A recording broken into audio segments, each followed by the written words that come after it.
দেখতে পাচ্ছেন আমাদের পাচন রান্না আরম্ভ হয়ে গেছে। এই যে কত রকম সবজি একসঙ্গে রয়েছে, এঁচোড়, এখানে নারকেল ভাজা, ওই যে সোয়াবিন আছে, কত কি দেখছেন, হাঁড়ি, কত বড় হাঁড়ি বসেছে। সেজদা রান্না করছে। হ্যাঁ, আমাদের সেজদা খুব ভালো রান্না করে। এই এত বড় হাঁড়ি, গোটা পাড়া হাঁড়ি নয়, তাই গামলায় বসেছে, গোটা পাড়াই খাবে। দেখতে পাচ্ছেন? হ্যাঁ, এই যে বড় হাঁড়িটা বসে আমাদের এবারে।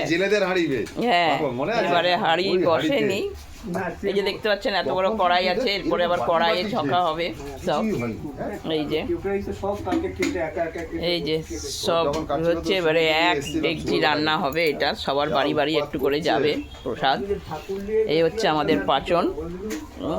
হোক, দেখা যাক।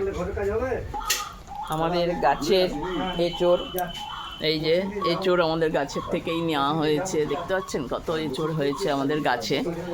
এগুলো আমাদের গাছে সব হয়েছে, দেখতে পাচ্ছেন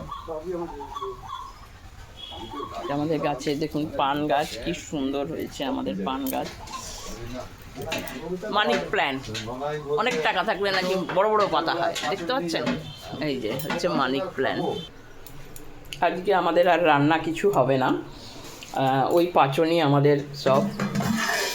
এই যে আম কেটে রেখেছি, তেল আম হবে। এই যে এখনও এতগুলি রয়েছে, কাটবো। এটা নুন আর হলুদ দিয়ে ভেজানো আছে যাতে আমগুলো একটু নুন ঢোকে। আর এবারে এই যেগুলো কাটবো বসে, দিয়ে এটার আচার করব। আজকে কাজ নেই, রান্নাবান্না নেই বলে আজকে ওই পাচন খেয়েই থাকা সারাদিন আমাদের, যার জন্য আমরা আজকে এইসব টুকটাক কাজগুলো করে নেব। আচার করতে হবে, আরও অনেক আম আছে, দেখা যাক কতটা কি করতে পারি, তারপরে দেখানো যাবে।